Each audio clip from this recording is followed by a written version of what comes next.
What's up, everybody? Welcome to Tuck Rule Takes, episode 116, the first full 2024 episode with all three members, all three big members of the squad. Liam's back. Big Al is here. I'm Mike. I'm here as well.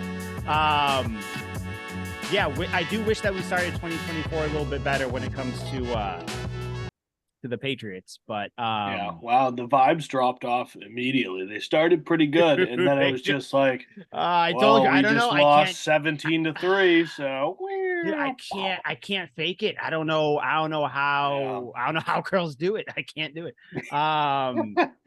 But how you guys doing? How's your weekend? Anything fun happen? Start of the new year. Got a new phone. Cool. My phone case broke, so I got that going on. Bidet still good? Bidets. Bidet is good. Bidet is good. All right, cool. I'm sure he still doesn't use it because he's fucking spoiled. It's like people who have a pool never use a pool as much as they should. People who have a bidet probably have the dirtiest asses. Probably. He probably looks at it, he's like, I could use you, but I don't want to. Yeah, I don't want to make you. It's a luxury I don't need. Yes. Yeah, there are people out there in the world who have dirty asses and wish they could use a bidet, but Al's got it all, and just chooses not to use it. All right. I guess that's it. Ass is a good segue to get into this game. The Patriots lost to the Jets 17-3, the first time in 2,933 days that the Patriots have beaten the Jets. Nope, that the Jets have beaten the Patriots. Because 15 I remember that game so well too.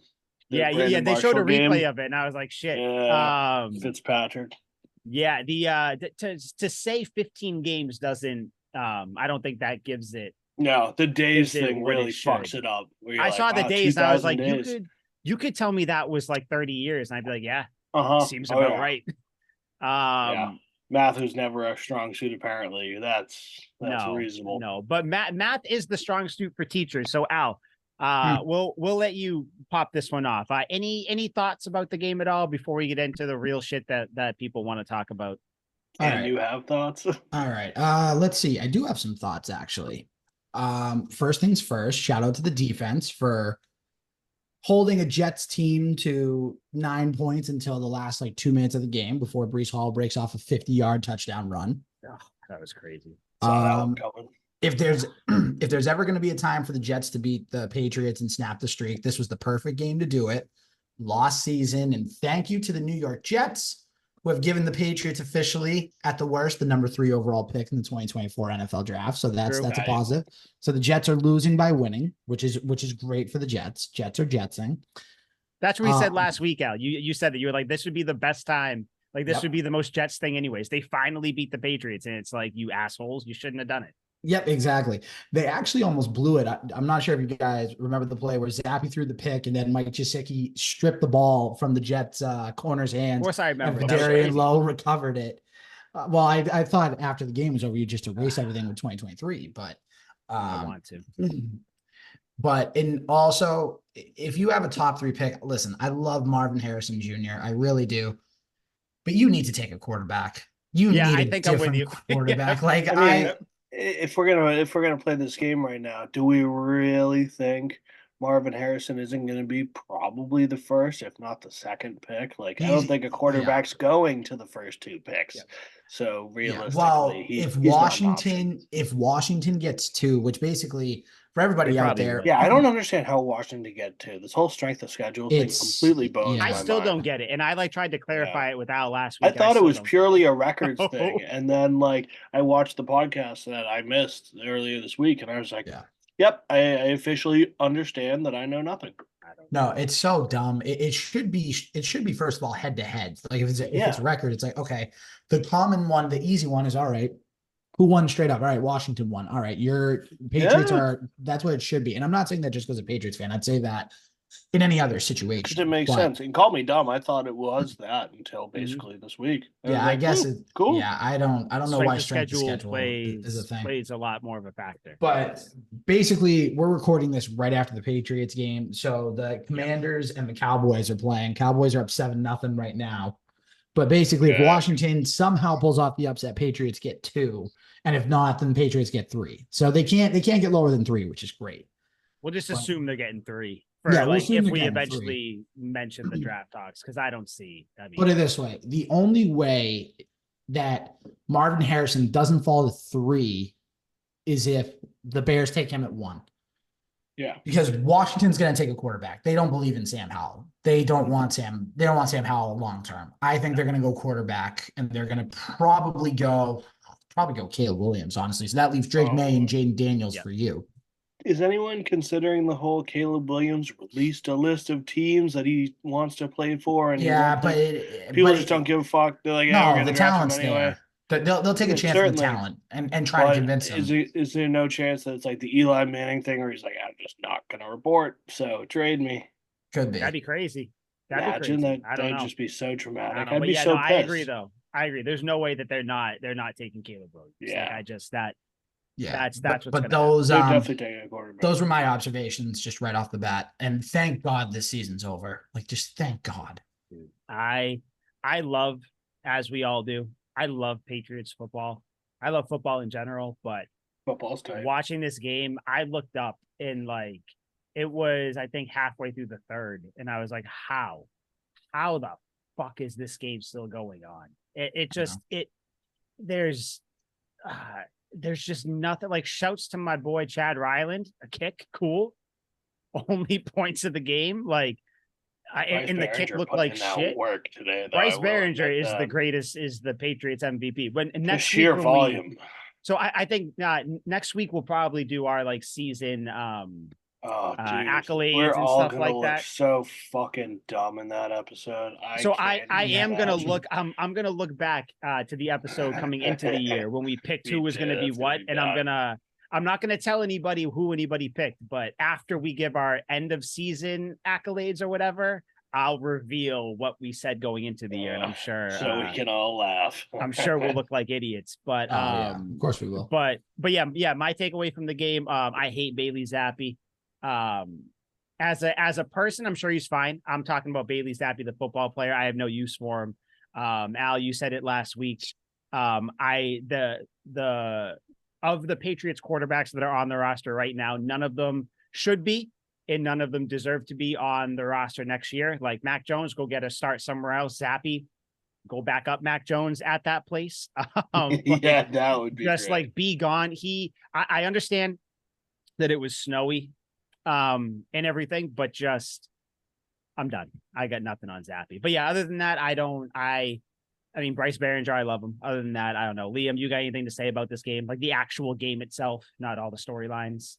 Yeah, I mean, what a perfect and symbolic end to the season, where it's just the most excruciating game to watch. Was anyone really surprised when Breece Hall finally breaks a run? He had been kind of slipping tackles, making something out of nothing all day. It was just this wear out grind fest where it was just 3 and out, punt, 3 and out, punt, 3 and out, punt, occasional runs from the Jets. Since that Chargers game where it was 6-0, this was arguably the most excruciating game to watch, where something happened for the Patriots. Yeah. And perfectly symbolic ending to a fucking grind of a season. The whole season was just 3 and outs. The whole season was just one giant. The whole season was just one giant punt and 3 and out fest. Like you said that stat before the game started, or maybe early in the game, where it was Bryce Behringer's second and most punts for the Patriots. And I was like, well, that's not an incredible stat because we punt 7 times a game. I was like, he might be number one by the end of this game. Yeah, literally, the sample size is so big. Zoltan Mesko probably punted once every 4 games when he was on this team. Friggin'. So, yeah, the Patriots punting records are up for grabs because we never fucking punted. And now that's the main offensive weapon. It's fucking just boot that shit. and hope defense can score in it. Field position, baby. Field Literally, position. yeah. Dude, I'm telling you, give the Patriots a competent offense, and you guys will see the value of a Bryce Behringer. I just want a defense that can score points like we did last year. Because this year, if we had scored even 2 more defensive touchdowns, could have been a different season. But yeah, no, that's about all I have to say for this game for the most part. Just fucking, it was unbearable to watch. I imagine, it was nothing. It was just nothing. That's like what there's nothing exciting. Felt there was like I had texted Al a couple days ago and I was like, they say, and this will kind of segue into because I want to at least get some sort of positive thing out there. Not positive, but There's no positive. Whatever nice thing, with Matthew Slater. And I had texted Al, I was like, oh, I saw reports of, the Patriots maybe like manufacturing like a Doug Flutie drop kick-esque play for Matthew Slater for his last for all intents and purposes, his last game in the NFL. And that didn't even happen. It's just like there was nothing to like, the offense didn't flash, like the defense didn't really flash or do anything. Like I just this game was like, I think Liam, you said it, I want to say halfway through the year. And you were like, watching this offense is like painful. It's like every single play, it's like, you're trying to do something. And I disagreed with you at the time because I still had hope. But I see what you said then, and I raise you to this entire team was like it was like watching, I don't know, like you're watching like a slug slowly die. Like it's sad. Nothing was easy. Like no, I think nothing was fun. We can count on one hand the amount of fluid offensive plays where you went, wow, we executed that well from start to finish. Like, wow, what a good play. Like, maybe like the game-winning Buffalo Bills touchdown. And other than that, I'm like, the Pharaoh Brown touchdown week 3. Yeah, the Pharaoh Brown touchdown. Cool. You're like, cool. Start that was finish. Cool. That was tight. And then first half against Pittsburgh. Yeah, there were a few moments, Pop Douglas was fun here and there to watch, I guess. But like it was just tough to watch. It looked like everyone was giving it their all just to get 3 yards. I'm like, damn, like is nothing easy? Has no one trained their entire lives to be in this moment? Like, I agree. You look at, I don't know, who's the best, who has the best offense in the league? The 49ers. Like, you look at the 49ers, they'll get 8 yards accidentally, just falling forward. They'll get 8 yards. Dude, Kittle's the Patriots open for like a 20-yard deep, like in cut, like just no one around. The Ravens too. The Ravens are big balling, and then with the Patriots to get 8 yards, you would think that all 11 players on the offense had to, debate whether they wanted to sacrifice their firstborn son at the stake just to get a first down. It's like, all right, not even guys, 8 yards. Really You're talking like 4. Yeah. Just 8 yards is like 4. How about yardage? How about a yard? Yeah. Listen, let's not get crazy, okay? We don't need to talk about, let's just a positive play. Positive play. It doesn't even have to be positive yards. Just a play where no one gets hurt. There's no penalties. There's no nothing. But we couldn't do diddly poo. Yeah, this game, it's over. It's somewhat of a ironically poetic end to the year with everything going on with, how the Patriots have been. It could be Belichick's last game. It's just all this stuff. But before we get to Belichick and everything, this is probably Matthew Slater's last game. I think he deserves his flowers, but not that he's not getting them, because I think everybody understands how good he is. I think surefire Hall of Famer, should be without a doubt. I'll even say first ballot. I think in my lifetime, he's got to be, I can't think of any other ones right now, but he's got to be a top 3 special team player. Not kickers, not including kickers, that I've seen play. Kevin Hester, him. Yeah. It's basically him, Slater. I mean, you might have a couple other return. Dante Hall is up there, but Hall. But other than that, like, you're talking pure gunners who, like, not return. They get the accolades and the recognition for not even returning the ball, for just making good plays. So I think he's a Hall of Famer. It sucks to see him go. It sucks that he came back. I know for this. Devin McCourty probably texted him, was like, "I told you, bro." Like, and here I was thinking McCourty got out too early. I was like, me too. McCourty could have hung around for one more year. Dude, I would have felt real fucking bad for McCourty if he did that.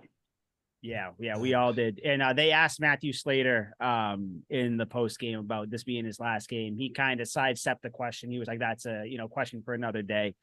He's gone, as far as we all can understand that he's gone. But yeah, I don't know. Those are just my thoughts. Al, you got any kind words to say about Matthew Slater at all? As far as do, but yeah, and by the way, sorry, I was just looking at the Commanders game. The Commanders are down to the Dallas 2-yard line. So yeah. Keep us updated. Go fat Baker Mayfield, baby. Throw some fucking tutties. I mean, Matthew Slater, what more can you say about him? I mean, he was like a double-digit time captain for this team. 13. 13-time captain. I mean, 3-time Super Bowl winner. Probably going to be all decade too, like the all 2010s team for Slater as well. Yeah. So, I mean, you put all that together and you just look at not only that, but you look at the leadership he brought to the locker room, the soulful, powerful messages in the locker room and everything else that he embodied. Just hard work, kept his nose down, did what he needed to do, made all the right plays. And that's something that's irreplaceable, at least for the next couple of years. But again, it takes such a toll. The NFL takes such a toll on the body that it's like he knew, all right, I'm going to give it 2023, see what's up. And then maybe if they're good, I'll come back for 2024, maybe on cheap contract. But if they suck, it's just like, all right, I don't need to go through this for a 4-13 football team. So it's, but again, just to wrap it up, it's Matthew Slater will always live in Patriots Hall of Fame and will always be, there'll be probably an exhibit of him in the Patriots Hall of Fame in Foxborough at this point. So shout out to Matthew Slater. Thank you for everything. Yeah. I mean, that's really all you can say.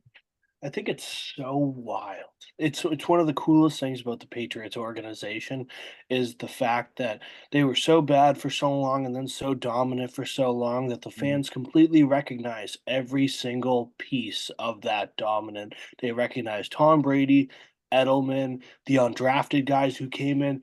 If you are in a bar in Boston, you mention Malcolm Mitchell, you can have a 45-minute conversation about Malcolm Mitchell because, Mike, we're on the same page, always like that in Patriot lore. And Matthew Slater is, much like I said, this terrible game today embodied the season. Matthew Slater embodies Patriots fandom. Yeah. I don't know any or many other franchises that would show up in a snowy, shitty weather game asking for a special teamer, team captains to sign all their jerseys. The team all came out with the Patriot Captain 18 on that was awesome. The whole team showed respect for he was a captain for so long. Yeah, he was just on the team for a while, but he truly had a spectacular impact that most casual fans will never see on the game. Seattle Seahawks fans did not go, even though he was off the team. He didn't spend his whole career there.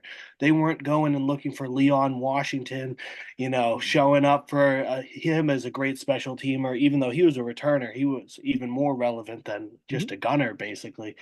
But for a franchise to completely, recognize somebody who's in a position that no one fucking thinks about. Gunners, no one gives a shit. And he's made tremendous impacts. He's had his touchdowns, picking up fumbles and returning them. He's had field goal blocks. He's had just fumbled recoveries. He had that one catch that was like 50 yards that everyone flips out about, and you'll see a million clips probably over the next week about it. It's so cool that the fan base recognizes everyone from the top down, and Matthew Slater is one of the coolest stories of them all, whose dad was a left tackle. He comes in and is a staple of a position that probably you'll never hear about again. People won't talk about gunners. People aren't going to talk about special teams. It's about as relevant as being a long snapper. You never hear about it, but it's fucking awesome. Congrats to him. Hall of Fame career. Truly, the cliche, he is a Patriot. He's the most successful dude at the smallest position, and that makes him a winner. Dude, I would say, you know what? If you want to talk about, like your players that embody what it means to, be a Patriot, that whole cliche, like you said, the Patriot way. Of course, you got who? Tom Brady, Edelman. I'm not going to put Gronk there because I think it's a different level. But you put like Teddy Bruschi, Willie May, all the older players that Matt Light, Dan Copen. I think Matthew Slater, to me, for what you just said, Liam, he embodies over these last 20 years. I think he's the greatest example of what it means to be a Patriot of all time, or at least of the last 20 years, because one, he no issue, not even inkling, a modicum of an issue off the field. Never. Everything he said was the right thing. He was productive every single year he played. And the kicker for me, which does it, because you have your Brady's, your Brewskis, your Ty Laws, your Lawyer, players who were at, big positions. He, like you said, he played gunner. Nobody thinks about that. No one knows what a gunner is. No one knows. But the when you say gunner, people think Gunnar Olszewski, the dude that was here a couple of years ago. But like you to be that important, that crucial, to be a captain at that position, and to have people outside of the local media, within the local media, anybody who talks about you, it's respect. No one can say a bad word. I think Matthew Slater is the greatest example of what it means to be a Patriot that I've ever seen. And I honestly, now thinking about it, I don't think it's even close, because I know people will say Brady or, whoever else. I think Slater is up there with the top 10 New England sports athletes of all time to me. Yeah. He has to be. I would agree wholeheartedly, because like you said, like it's easy to say Tom Brady. He's the greatest quarterback for the greatest dynasty on the greatest team. Mm-hmm. And so it's easy to say that, but why were they so successful? They were successful because they did the little things. They scored, 3 touchdowns in 50 seconds against the Jets on Thanksgiving. And a lot of that, special teams. They had incredible defense. They did all the little things well. What better person to pick than the littlest man who had the biggest impact? The smallest position, I'd say. I mean, that and maybe like far. Long snapper. It's really, might be the really only two. even a position like call a spade a spade. He's on wide receiver on every depth chart. Yeah, they call it a gunner, but like it's literally like I think that's the only position that doesn't have a name. Yeah, because like they even have like a third down running back even has like a like its own little like abbreviation. Your long snapper has its own kicker, punter, placeholder. They all have their own thing. You don't gunner. A placeholder is usually the backup quarterback. But like there's never that position. There's no. There's no verbiage for it, and for him to still make this. No one else can think of another signature gunner ever. Like I can think of other long snappers. Immediately my mind goes to Trey Junkin, the old terrible Giants one who fucked up the 2 field goals in that playoff game against the Niners. But like, no one gives a fuck about long snappers. No one can name another gunner. No. Oh, by the way, we have an update in the Cowboys-Commanders game. Commanders have tied it 7-7 in the second quarter. Okay. All right. Keep us Cowboys suck. updated. That's possible, baby. That's big. I'll tell you, if the Patriots have the second pick, if they somehow get to it, they'll have their pick of whatever. They'll have their pick of whatever quarterback they want. Because I do think that the Bears are going to take Marvin Harrison Jr. Yeah, which would be wild. A wide receiver going number 1. If they somehow decide to take like an offensive lineman. I mean, actually, you know what? It's almost sacrilege, though, for a wide receiver to go number 1. Like Calvin Johnson didn't go number 1. Jerry Rice didn't go number 1. Randy Moss didn't go number 1. T.O. didn't go number 1. Wide receivers never go number 1. Think of the best ever. I mean, Jerry Rice was like a 3rd round dude. Randy Moss was 18. T.O. was like 3rd round again. Sense, right? Calvin Johnson was 7 because the Eagles picked fucking Freddie Mitchell over Calvin Johnson. I digress. Fucking dude wore oven mitts to his post game. Fucking asshole. Let me run this by you. Say the Bears aren't they're gonna stick with Justin Fields. They're not going to take a quarterback. What do you think the odds are they trade out the person that goes up there, takes Caleb Williams, and then I was gonna call them the Redskins. The Commanders take whatever the next quarterback is. The Patriots can get Jaden Daniels or Marvin Harrison Jr. What are you doing? Marvin. See, it's tough. Yeah, right. You want, but the only thing I see with that is like, you want to have that. But then I look at the Falcons. The Falcons have Kyle Pitts, Drake London, Bijan Robinson, no quarterback, and there's still nothing, So it's like, but I mean, for everything that we've seen or that we know, this MHJ is going to be the next he's going to be a franchise player. And for all intents and purposes, you know, you can pick fucking Peyton Manning in this upcoming draft, and it doesn't matter because our offensive line blows anyway. So if you get deeper and deeper, it doesn't fucking matter regardless. Right. So you might as well pick still the best get Marvin Harrison available. Jr. and then maybe get Michael Penix. Yeah, or like who's something hot as hell right now. He's like having the hottest college football playoffs I've ever seen from like turnaround, because he was pretty good, really good during the season, but just blew up in the playoffs. He's picked up steam.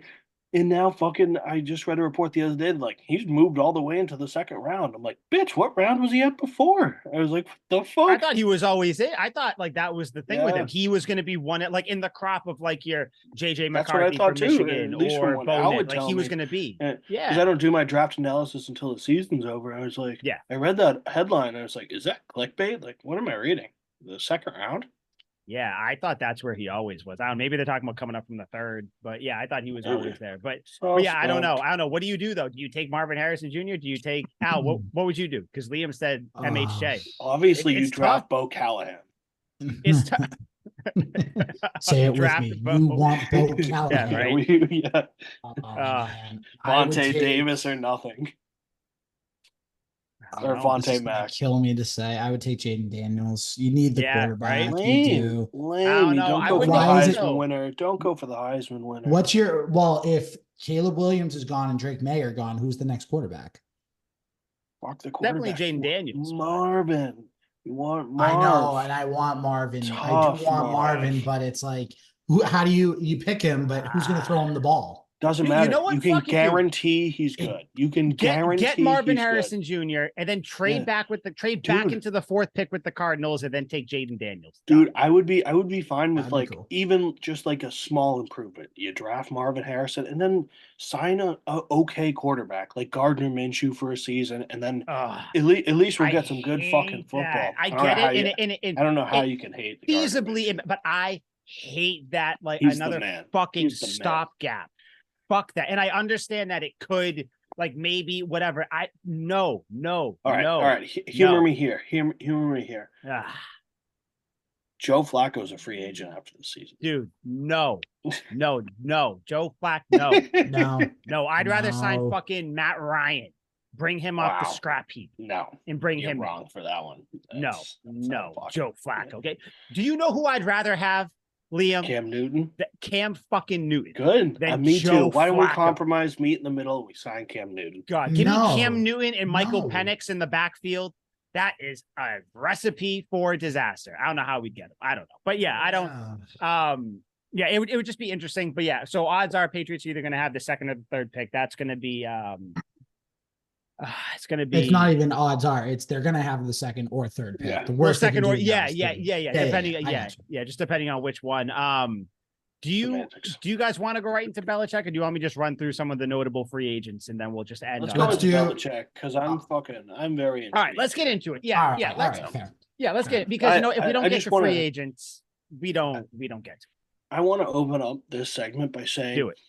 I have never seen a broadcast take the liberties that we just watched for like 3 hours. Like there is no definite like Bill Belichick's leaving, but the entire game was all displays, all talk. This could be Belichick's last game. Literally everything. And I'm like, okay, so is this entire broadcast just based off guessing? Like, this is completely preposterous. Nuts. Everything, I was like, this is bullshit. This is bullshit. This is bullshit. Like everything that came up, praising him the entire game. They cut to commercial. They show him walking up for his introductory press conference with the Patriots, shaking Robert Kraft's hand. Like, really? Are we really doing this? Like, just completely guessing. There's no definite article to say he's leaving. I'm so confused. Should have been talking about Matthew Slater more. But here's the problem with that. But I do agree with you. They should have talked about Matthew Slater more. Dude, did they even? They mentioned Slater twice. A little bit in the beginning. They mentioned him a little bit at the beginning. But here's the problem, Liam. Here's the problem. If tomorrow Belichick has his meeting with Robert Kraft, and then they decide, mutual parting, trade, outright fire, whatever, and they didn't talk about it on the broadcast, that would be a huge miss by the networks not talking about it. That's why everyone's up. talking about it. And that's the big thing. No, it's not. No, it's not. I guess that's what it is, because why else? What is the point of not bringing it up ever? And then you look like a clown. You can bring it up. Oh, you can bring it up, but you don't need to bring it up and then bring it up and then bring it up for every commercial break over and over and over. Like it's the only headline. Again, it's slow game. Every other play. Because there wasn't much going on the field because the Patriots were moving at they're going to eat it up, 7.5 feet per play. Yeah. They're going to bring it up next season, though, whether Belichick's on a different team or retired. The first Patriots game without Bill Belichick, that's all they're going to be talking about is how different the sideline looks without the hoodie on the sideline. Or oh my God, if he's on the Chargers, or if he's on the Chargers, they're going to be like, wow, these are Bill Belichick's. And then they'll flash back to all those moments of him joining the Patriots and blah, blah, blah, and all this. And then they'll show all his victories against the Chargers over the years. Now he's on the sideline. Blah, blah, blah. Like, fucking... You are going to talk about all this next season anyway. Like holster this information. Do not pull the guns too early, because we're going to get regurgitated. They're going to waterboard us with this information. The next Patriots game we watch, or the next whatever team all week it's going to be like this. Yeah. Oh, it's all so ridiculous. Al, though, it's just a wild creative liberty. I will say what Al said made me think. So Al, you said the reason they're talking about it is because what if, say, Belichick ends up getting fired or they part ways? I'm going to say getting fired because that is what it is this week.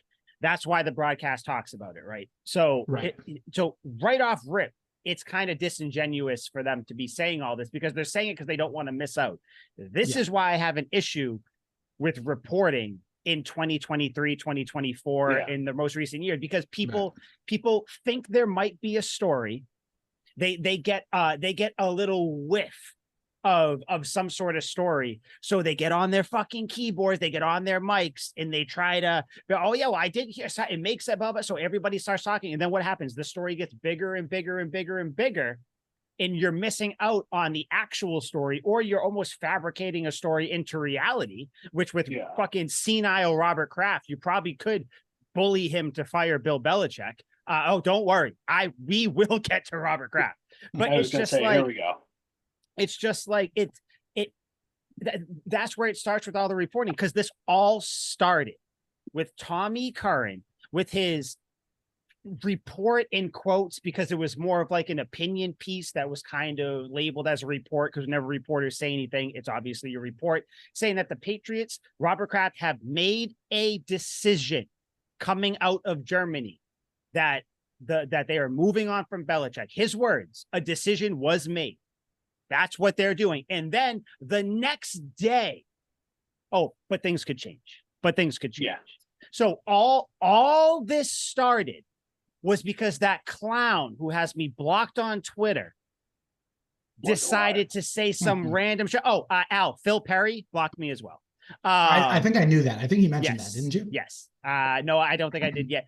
We will. I have a wild block list, and not even because I'm not even being like the people block me, but it's a crazy list. But it's got a hit list. Oh, dude, Terrell Suggs, Talib Kweli from Black Star, he's got me blocked. It's crazy. How'd you get blocked by Sizzle? I brought up what he did to his girlfriend, Kurt Schilling. Nice. But you might have saved yourself with Schilling blocking you. You might have saved yourself there. But anyways, I don't want to get sidetracked. I don't want to. That's what I'm talking. That's what got me blocked. But it's just so that Tommy Curran article, just to kind of take people through the timeline, that started all of this, because then there were reporters per Tommy Curran's report and my other sources, which let's be honest, you have sideline reporters saying that they're fabricating things. You have reporters saying that they're getting their stories from random DMs on Twitter. Why do we just put so much stock in things that the media says? Because like you said, Al, going back to what you said about this game, right? The announcers were talking about it because it's the story. How crazy would you look if you weren't talking about it? Exactly. So when a story like this comes across the big board, local Patriots reporter says that the Patriots have decided to move on from Bill Belichick, you would be an idiot not to jump on this and try to get clicks for your own thing, for your website. Do your job, because that's what you do as a reporter. But don't tell me that all this stuff is definite, Liam, like you said, where everybody's acting like Belichick is already gone. don't tell me that this is all definite when this all started from a report that Tommy Curran has backtracked from, and he did last week too. He said that Belichick can still make his case. He can still do all this stuff. Yeah. If Kraft made a decision, how can Belichick now make his case? Like, what are we doing here? You know, dude, what I mean? I would love to be like a Mike Reese level dude, like a member of the Patriots media. And I would love to just feed out like some bad information. Oh, I just see how far it goes. Like something completely fabricated. Just like the talk about how Robert Kraft is firing Bill Belichick and Steve Belichick is going to take over. No, some shit. Bringing back Matt Patricia as the head coach, and then like just see how fucking wild this rumor goes. Matt Patricia, and then, McDaniels, they're all coming back. Josh McDaniels coming back as the head coach. Like just feed some shitty information out there, and then watch it spread all over the NFL media over the next week, and then go, yep, I did that. Until it's a headline on ESPN the next morning or the next couple mornings. Patriots insiders report that McDaniels and Patricia started an uprising within current coaching staff. Belichick, Brian Belichick, and Steve Belichick all getting ousted. Like all this shit. Yeah, like, Josh McDaniels crazy. Keyed Bill Belichick's car in the middle of the night. By the way, what happened out with the game? Did you? Well, the Commanders are in Cowboys territory. They're actually in the red zone right now. They're in there. That's not even what I was going to ask. Did you guys see the article that Callahan wrote for the Boston Herald about? I didn't read it. But what? But basically, the two big things I got from that were, because it relates to like the coaching situation, like recycling of coaches. Belichick apparently wanted to run it back with Matt Patricia this year as offensive coordinator instead of bringing Bill O'Brien in. Doesn't make any sense. And Adrian Clem got into a verbal altercation, a shouting match with Matt Groh about the offensive line, like depth and talent. Yeah. So it's just I read about that. Yeah, just like So that could be my thing. The Bill O'Brien thing goes against what I said I thought was happening, where Belichick wanted to bring Bill O'Brien in last year, but he couldn't because of his obligations to Alabama, so he had to wait. Blah blah blah. I'm not saying that Belichick maybe didn't want Patricia to be on the staff, but see, this is what I'm saying about the reporters, where there might be a little bit of truth, but then if you sprinkle a little bit of truth into an overall, if you have 30% truth in a 70% bullshit thing, people are going to say, okay, yeah, but how can you say this is wrong if this is right? This is how the government hides aliens from us. This is how it happens. Although they don't hide it anymore, but they're chilling in Miami right now. The aliens are, but like it's Miami's got a bigger problem than aliens. By the way, sidetrack. Did you guys see anything about that alien Miami shit? What's going on in Miami? No, I didn't. Oh, you didn't? Okay, if you get a second, even if you can right now, just on Twitter, type in aliens Miami Mall. There were probably 100 cop cars surrounding the mall in Miami. One of the malls in Miami, and they said it was because there were a couple of kids in there fighting with fireworks. Tell me why. If you see the picture, it's wild. There are literally cops surrounding it. Why would cops come there for that? No, there's fucking, and then people's apparently there was like a video that was captured. The video's gone because the government probably scrubbed it from existence. Bro, there's aliens in Miami. If this happened anywhere else, I'd probably believe you, but this is Miami. Florida. This is America's Casablanca. Like, Miami is the craziest place in the world. Yeah. That's the cool part about Miami is it's so close to the United States. Like, the place is so ludicrous and absolutely ridiculous. There's a million different things that could be going on. Aliens would be my last guess. Everyone who lives in Miami is guilty of a crime just by geography, because the entire place is Medicare fraud and cocaine's and guns. Like, the entire place is a circus. So no, I'm not worried about aliens. I'm worried about Dante Stallworth drunk driving and hitting somebody with their car. Who's on your list? Right. Anyway, he could hit two more people, me included. I'd still love Stallworth. Just to wrap up my day, so then we can keep going on this Belichick thing. It's just so I did see that, but I don't see how Belichick wouldn't, or like he wanted to bring in Patricia because, or like he wanted to keep Patricia. Like, it's like, why would what, like, then you're putting you're making it seem like Bill O'Brien would be fine and would lie and hide his feelings about knowing that Belichick doesn't want him. It's a whole thing. Then like you're saying, either people are too ignorant to know that happened, or they know it happened and they're fine with it. And like no one here, like I mentioned last week, Al, Liam, I don't know if you caught it. I was like, people talk about the Patriots organization and Bill Belichick in particular, like he's not a smart person. Like, sure, he has an ego. He has things he wants to do, but like he also, you don't coach for 49 straight seasons or 48, 49, whatever the number is, and not not be some really sort of self-aware. Yeah. So like they talk about him like he's some dictator who's like just he inherited all this power and he's really fucking stupid, but he's got all this power so no one can question him. It's like, dude, that doesn't make sense. Brady made him while Belichick was trying to do all this crazy shit. Like, don't get me wrong. I'm not saying that Belichick doesn't have an ego, but come on. Yeah, but if he was bad at his job, he could have been fired any time with the Patriots over the last 20 some odd years, and it was never a consideration because he was fucking good at his job. I not that anyone particularly gives a shit about my stance on the matter, but if they do get rid of Bill, fuck the aliens.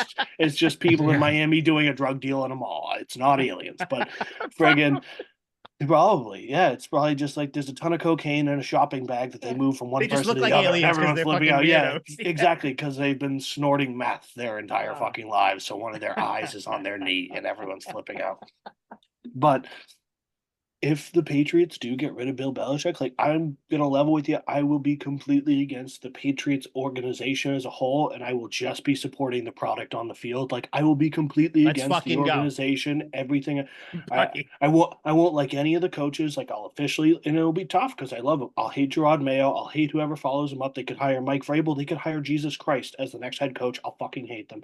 I'm gonna hate Robert Kraft for the rest of my life. Like it's just gonna be because this is so unceremonious to do to the greatest head coach of all time, just one shit on him this entire season, and then this game where it's just like this is his last game. It's like we don't know this, and he's earned the right to fucking go up there and say, "I'm not fucking leaving," or "I'm fucking leaving," and he has that choice. But for everyone to just try and push him one way, it's preposterous. If he ends up getting pushed out unceremoniously because of media pressure, I am going to be completely against the Patriots organization. I agree.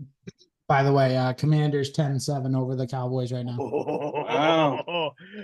Let me time the Redskins took things back from the Cowboys.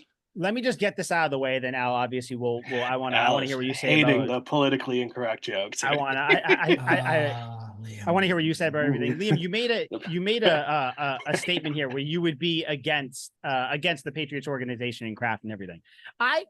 I've already started to turn on Kraft because let me ask you guys something. As the owner of a team, it's your job to somewhat, kind of be like the silent owner or whatever. But like if shit starts going awry, it's kind of your job to try to silence the noise a little bit. What the fuck has he done? All this stuff going on with Belichick this whole season. Belichick's gone. He might be gone. I don't care if Robert Kraft had the firing papers typed up, printed out, and everything for Belichick. Where the fuck has he been this whole year? Not saying a goddamn thing to try to silence anything. Nothing. You know why? Because Kraft just wants to be like, he was a fan who bought the team, and I'm not criticizing him for that, but he was a fan who bought great the team. Things. He did. But let's also rein that back. Other than bringing Belichick in, what the fuck has Robert Kraft done? Not a goddamn. Now, do not get me wrong. We talked about, like for instance, I made the somewhat comparison to my wife at the end of the game when I was talking. Like Jon Favreau directed the first Iron Man movie, but we don't credit him for the 10 years of all the great Marvel movies that have happened. So like we can't like Robert Kraft brought in. Yeah, right. I thought so. I thought you were losing me at the beginning there. I'm like, no, but I brought you back in. But Kraft signed Belichick. Awesome. Great job. You took a risk on a guy for the most part. Like people were, it was kind of like, oh, let's see what happens. A bad year to start his career here. And then you went on a 20 run of dominance that this league will never see again. But other than that, why are people siding with Kraft so much? You know why? Because people just don't like Belichick or the Patriots. That's why everybody fellatiated Tom Brady at every chance they get. And that's a college word. They sucked his dick for every chance they got. I didn't think you went to college. No, I did not. But Belichick, but I know about fellatio. But Belichick, Kid gives Woodhead giving and receiving. But Belichick, though, it's like where has Kraft been? If I'm Belichick, I walk into that meeting and I'm like, listen, you old fucking perverted little fuck.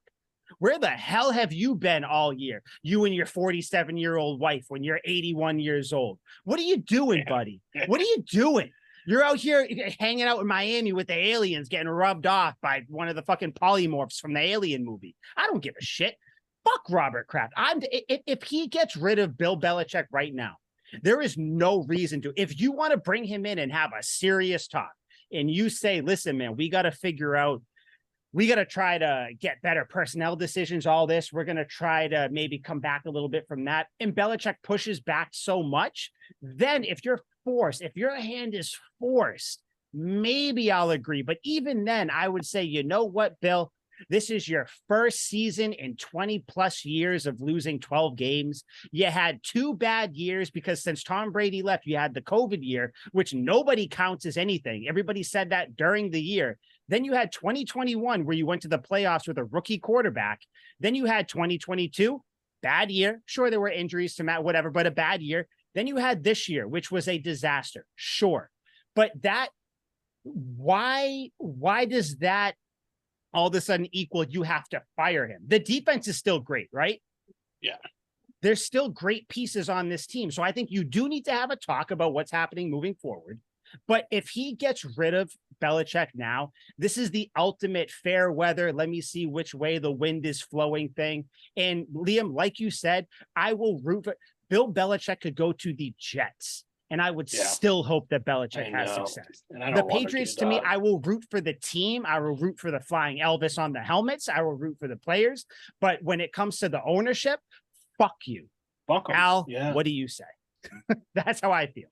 And also, if I could just interject with the Robert Kraft thing just a second, he really doesn't give a whole lot of like reasons to like him. Like his beliefs and his stance is like, yes, he's a number one fan of the Patriots, and that's about the only thing. But all the begging for Tom Brady stuff, and then like dude's going down to Jupiter to get hand jobs. Talk about archaic. How many of us are like, oh, can I get a hand job, babe? No one's looking for a hand job. Come on. Like, it's just such like a old school. No one even wants that. You can do that yourself. And he's out there like, dude, really? You got all the money in the world? That's like shit you do in middle school where it's like, that's pathetic. Like, that's downright pathetic. It's like, I get it. Everyone's got their vices, but dog, an OTPHJ, like, you got the money, dude. Just buy a hooker like a fucking normal 9-to-5 middle-class worker. But no, he wants a HJ. And it's an archaic thing. There's really nothing to like about him. Al, take it away. I'll follow that. How do I follow those two up? Man, look, all I'm going to say about Robert Kraft is this. I think deep down, he still wants what's best for the organization. I truly believe he cares about the Patriots. He's always been the biggest fan of the Patriots. He just doesn't know now how to get Belichick to understand what he kind of wants, but also respecting like, hey, this guy won me 6 Super Bowls. Like, I probably shouldn't be talking, and interfering a lot.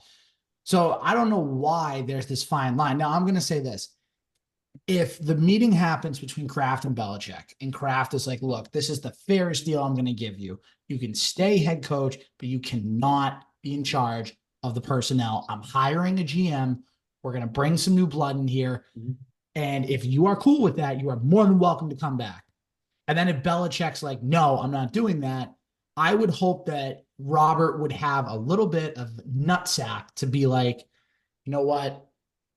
All right, it's clear we're not seeing eye to eye. Maybe it's just best if we split. Thanks for the 20 years, whatever.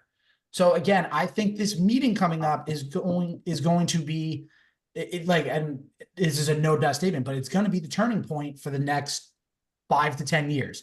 What is the direction going to look like?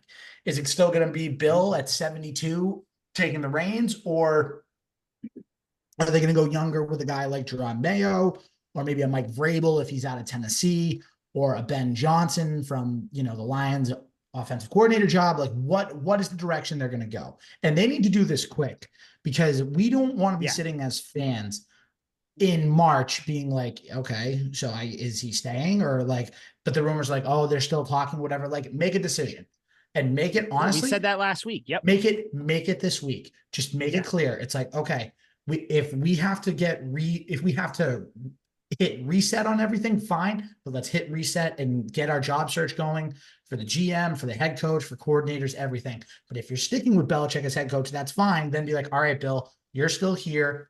Let's do what we need to do. Let's get ready for the draft. And we have over $100 million in cap space. Let's bring some talent in here. I will rebuttal with the Vrabel. Him and Belichick have the same record the last 2 years. The same overall wins and losses. So everybody talking about Vrabel like he's this fucking savior. No, stay your loser ass over there in Tennessee. I love you as a Patriot, but you're not a Patriot anymore. So go away. Gerard Mayo should be the next guy. I just think we're about 2 or 3 years too early for that. That's my issue. That's my main thing. I'm not saying never move on. Why are we forcing out the greatest head coach so early? We can bless ourselves with 2-3 more years. Like if somebody to Patriots fans is like, instead of Tom Brady leaving in 2020, what if he leaves in 2022? Dude, everyone would take that because everyone just wants. But no one gives that grace to Belichick. Yeah, no. So it doesn't make sense to me. Like what is the better? So like what's the difference between Mayo and Belichick being here? Liam, I brought this up with Al last week, but has Belichick lost the locker room? No. Do people not want to play for him? No. So like what is does this entire team suck? No. There's been some personnel mishandles the last couple of years. Sure. But let's also not act like when the Patriots got Mac Jones that the majority of people in New England were happy, but the entire NFL media were like, how did you guys let the Patriots get Mac Jones?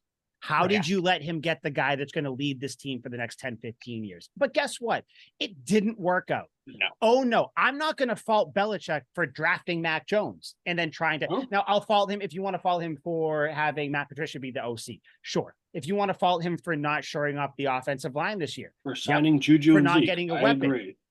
For signing Juju and not getting a bigger weapon. Sure. But I also, in the same token, I don't think those mistakes warrant a firing. Now, next year, if the Patriots are 5-12, 6-11, then we have to have some tough conversations. But this year, I think we are at least a year too early. And that's just where I stand on it. But we're going to find out this week. This is the week, right? Where all coaches get fired and everything, whether it's head coaches. Yeah, this is like the Black Friday week of like people getting fired. So Al, did you see when the meeting's going to be? Because I thought I heard something about Monday, and I thought we were talking about that last week, but I didn't. They originally said it was Monday, but now there's reports coming out that Belichick's end of the year press conference is going to be at 7:30 a.m. on Monday. Okay. Then the players get to clean out their lockers. Then there's a team meeting at 9 a.m. I don't know if there's any significance to that. Maybe it's just a year-end team meeting, be like, hey, thanks for the season, whatever. Yeah. But I'm not trying to play reporter here, but I think there's like a 1% significance of that being announced. Like you don't normally see that like when the reporters put it in there. So weird. By the way, score update. Cowboys are up 14-10. Damn it. Yeah, anyways, Cowboys are. It's okay. Battle of Little Bighorn all over again. Yeah, exactly. Anyways, so I mean, I don't know when the meeting's going to be, but they say it's going to be this week. Again, I'm just hoping they don't push it back back. It needs to be done and just get it done tomorrow. So again, like we've said, you can either rip the Band-Aid off or say, all right, here's what we're going to do. Here's how we're going to accomplish it. Oh God, it's fucking terrible. Liam, when we were talking last week, I wanted to get your, when Al and I were talking, I wanted to get your opinion on this. If the Patriots were to trade Bill Belichick, what do you think he would warrant from another team? Now, mind you, Sean Payton got, and I just double checked to make sure because we were talking about it. Sean Payton got 2 first-round picks. Or no, he got 2 draft picks, a 2023 first and a 2024 second. That's it. That's wow. I thought I got 3 first. So did I. I thought it was 2 first. So did I. So what do you think? So what do you think happens with with Belichick if he were to get traded? Keep in mind, like I said, first and second for Peyton a couple years ago. So Sean Payton was a less successful, but still very successful head coach who had taken a year off, and then the year after his year off, he got traded. So 1 first and a second. Second was down the line. I mean, at minimum, I wouldn't take phone calls until we're talking 2 firsts. I'd probably go for 2 firsts and 2 seconds if that's the case. Like, Bill Belichick's arguably twice as good as Sean Payton in the success category. Maybe even 3 times. I would say, yeah, I wouldn't answer the phone if 2 first-round picks isn't starting. And I'd obviously build my way up from there. But I think 2 firsts, 2 seconds. The seconds could be down the line. Maybe a first next year and then a first 2 years from now would be ideal. But yeah, that's where I'm at too. I doubt they'd give up any players and stuff like that. I can't really think of any times a head coach has been traded for players and shit like that. John Gruden wasn't. But yeah, no.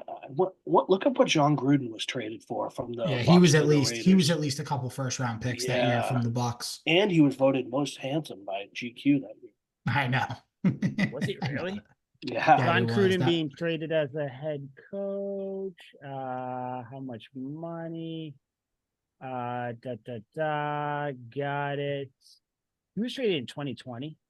No, in 2002. 2 first-round picks, 2 second-round picks, and $8 million. Okay. So you know Holy what? Fuck. Completely changes. Yep.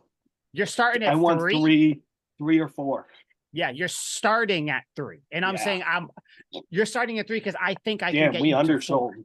Yeah. Holy shit. John Gruden, who hadn't done shit until that point. No, you're and if you want to say 2 first, okay, give me 2 first, 3 seconds, throw a couple thirds in there, and then give me like $12 million. Yeah. Like, dude, this is Bill Belichick. Yeah. How funny would it be, right? And just humor me for a second. How funny would it be if Robert Kraft picked up the phone, called Arthur Blank in Atlanta and said, listen, man, you guys need a new coach because Arthur Smith's probably going to get fired from the Falcons. That's probably going to happen at this point. He might be the first one gone.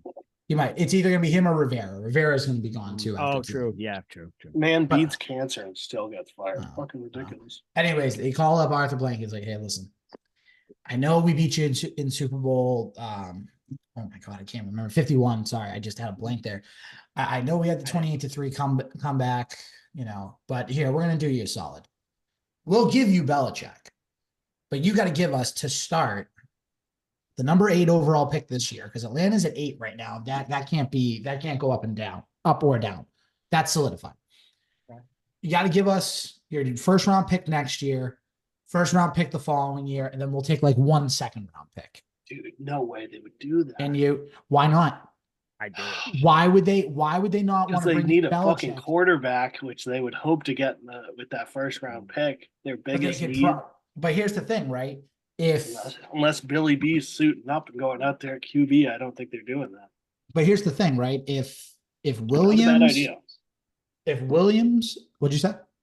I said not a bad idea. Billy B plays QB.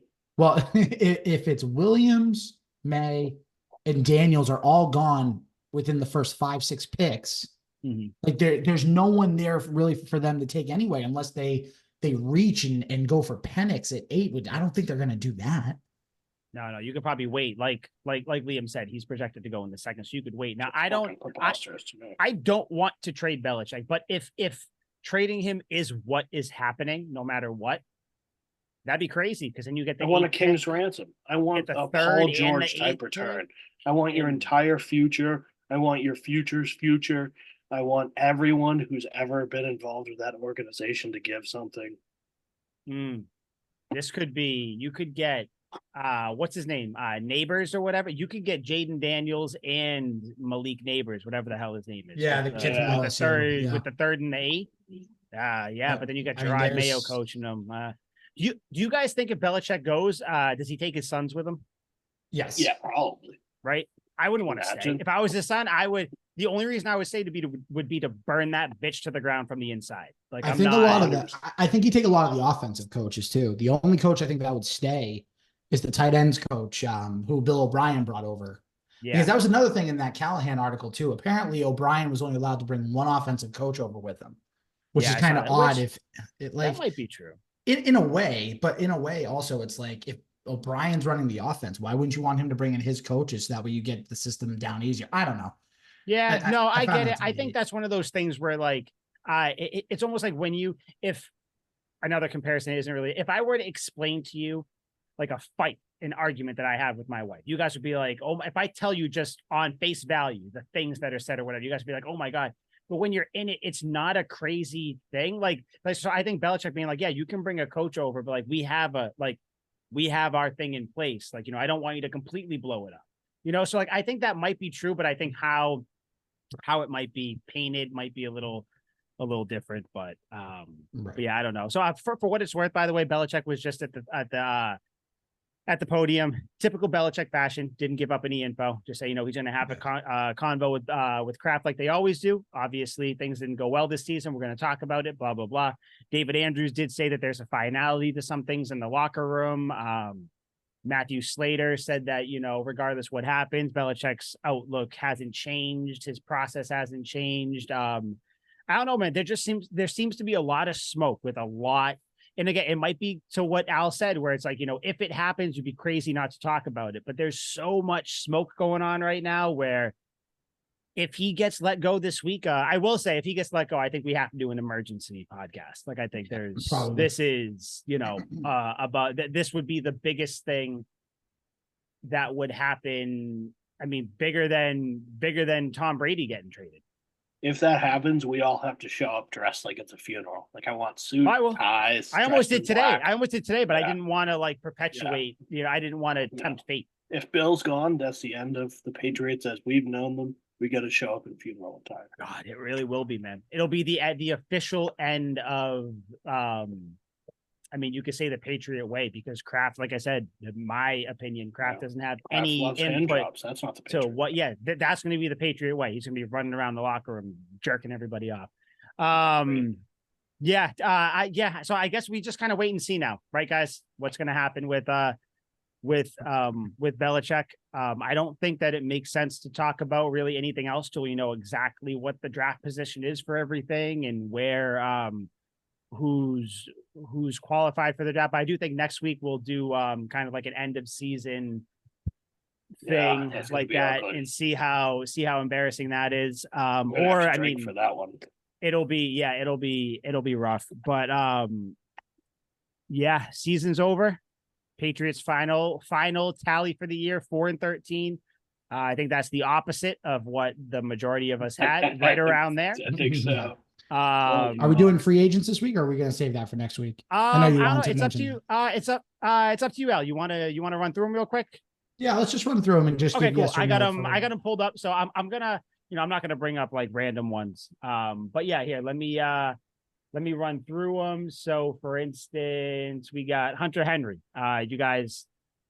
I would assume. I think he's back next year. Yeah, right. You hope. I want him to be, but I don't know. Chuck Brown Norris says thumbs up. Oh, I think real quick. I think Henry gets franchise tagged this offseason.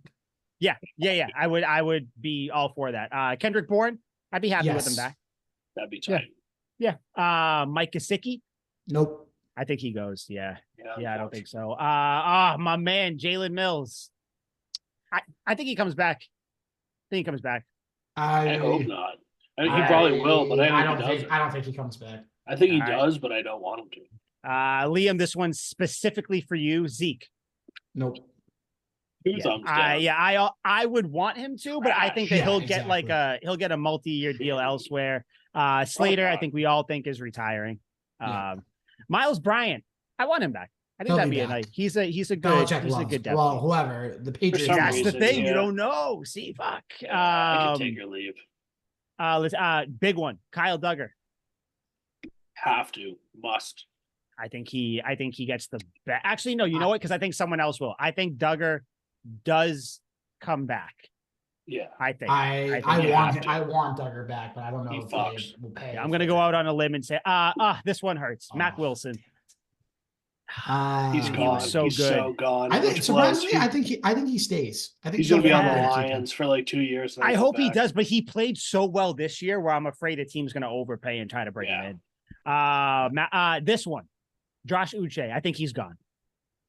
I think he gets a big deal somewhere, and you know what I think especially happens? with Keon White balling. I think he has Jamie Collins-esque post-Patriots career where he kind of doesn't show up. This one, I think they got to bring him back. Anthony Jennings. Yeah, he had a good year. Bring him back. Yeah, he did. Yeah, sign him. Yeah, 3 years. Something like that. Yeah, 2-3 years. Pharaoh Brown. Oh, definitely bring him back. 100%. I thought he was going to fight the whole team today. I love him. Dude, he's huge. Jalen Reagor. Gone. Fuck no. I think he's gone. Yeah, I know. To the pit of death. To the pit of Mike Owenu. I think he comes back. I think he'll be back. Yeah, I think he comes back because I think too, Al. Because Liam, I had texted Al. I think we got to do this at one point too, kind of, and maybe we do it next week. I don't know. We'll go through positions on each side of the ball, like kind of like where they're at. If they're good, set. I think if Owenu comes back, he kind of solidifies the line, except for left tackle. Then really after that, Alex Austin shut down corner today. I want him back. He did not allow a catch. I'll give you that. But yeah, other than that, those are really the big ones. The pure free agents who are. And then Trent Brown, goodbye. Yeah, no, Trent Brown's gone. Yeah, I have no use for him. I have no use for Trent Brown. So yeah, Trent Brown, I think he's gone. Ship him the fuck out. But yeah, there's some big names, but I think that still the main needs are quarterback, wide receiver, and then a left tackle. Then after that, you can just fill out depth wherever you want. We'll go from there. But yeah, do you guys end of the year? You guys have any parting words for the season? Thank God we all made it without killing ourselves. Thank God it's over, and hopefully we have a lot to look forward to in 2024. Number 3, at least overall pick, and over $100 million in cap space. Dude, I'm in. Number 3, get us Jaden Daniels. Move forward. Build Ridley. The offense. Build. Let's go. I'm in. But yeah, so probably see you next week, unless Belichick, unless the sky falls and the Patriot Robert Kraft goes on a bender and blows up his team. But we'll see. But yeah, this was Tuck Rule Takes for 2023, guys. The season's over, so we're going into the off season. It sucked. It just sucked. This year sucked. I don't even want to. Last go around real quick. Who's your team if you're going to watch football moving forward? Who's the team you guys want to win? Liam, we know you. The Detroit Lions. Yep, I'm all in on the Lions, baby. Detroit, God, you guys suck. Detroit, what? Detroit, what? Let's go. I'm in. And if not them, either the Browns or Birds, the baby. Texans. The Browns are a good Fuck story. the Browns I like and the Browns. Texans. No, it's the the Lions or nothing. Browns. It's the Lions or the Niners. It's Flacco or the Birds. You just love Flacco. See, I'm good I with the love Lions. him. He's the man. And then I He's also so like cool. George Kittle. He's So so give me cool. the Niners too. He's I like handsome them. too. Great job. But yeah, so for Liam, Big Al, I'm Mike. The Stuck Rule Takes so long 2023. May you rest in piss. Off season starts. Hopefully you don't get an emergency podcast after this episode in the coming week. Hopefully we see you next week and it's just Belichick's here. Let's move forward. What's going on? What's the draft pick? And we'll go from there. But if we see you again before then, all hell's going to break loose. So that's all. No sweet feet, nothing. See you guys later. Goodbye. Later. Good Goodbye. riddance. Goodbye.